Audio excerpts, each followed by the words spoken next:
Hey, today let's talk a little bit about difficult times.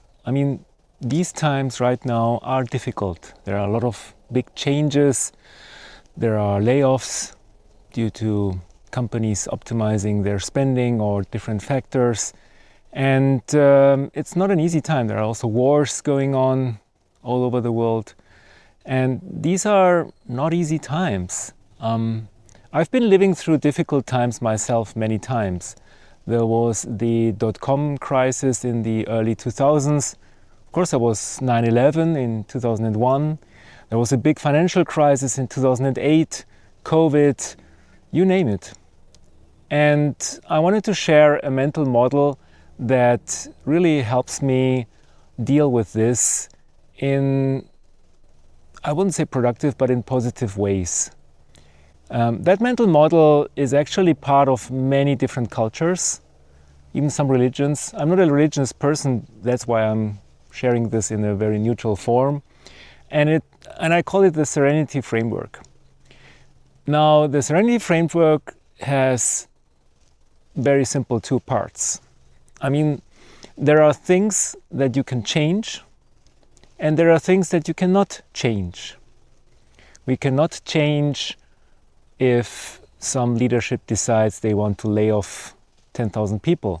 We cannot change when wars break out. We cannot change the overall economic situation. But we can change a lot of the things that we are in control of. We can help each other. We can build something. We can learn something. There's a lot of things we can do on our own. And I think it's important to understand and also to focus on the things that you can change right now for you, your family, your colleagues, your immediate environment, and kind of let go of the things that you cannot change anyway. And it's kind of liberating because it gives you kind of focus. Now you can do something positive, you can help others, you can have a positive impact on others. And you can, by letting go of the things that you cannot change anyway, you're sort of not giving these other things permission to inhabit your mind all the time. Now, there's a little bit of nuance here. I'm not saying you should forget everything that is going on, but the media is doing a really good job of reminding us of all of the crises that are going on in all of the world all the time.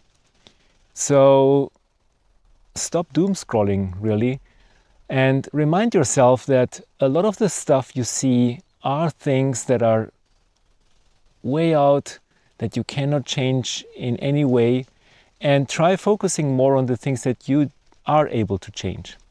There's a bit of a middle ground here, and the middle ground here are things that you cannot change, but that are directly affecting you. For example, if at your company there are layoffs, of course it affects you. You cannot change it, but it does affect you. So if you're worried about layoffs, there are things you can do, not about changing, but to prepare for them.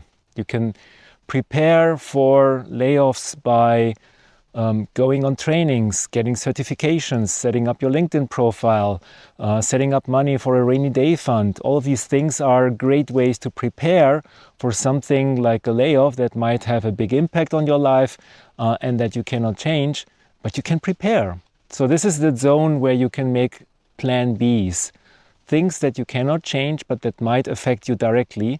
This is worth thinking about. It's worth thinking about way ahead before they might happen.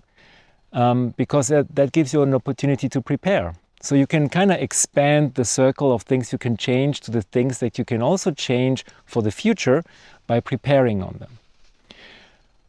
Yeah, that's it. The key thing is to remind yourself when you worry, is this something I can change or is this something I cannot change? Maybe think about, okay, if I cannot change this, is it worth my time and effort worrying about this?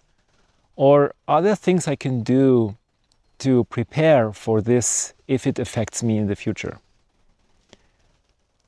It's not easy, but it might help you get better grounding with the things that might affect you, that might worry you. And it might also get you onto a more positive path of more agency and more autonomy, so that you can do something good for you, your family, your colleagues, your customers, anywhere where you can have a positive impact. I know it helped me a lot. I went through all of these crises and worried myself a lot, but I also found ways to prepare for the future. I found ways to help others, and also found ways to deal with it in positive ways. And sometimes there's opportunity in crisis. When I was at Sun, the company got acquired by Oracle.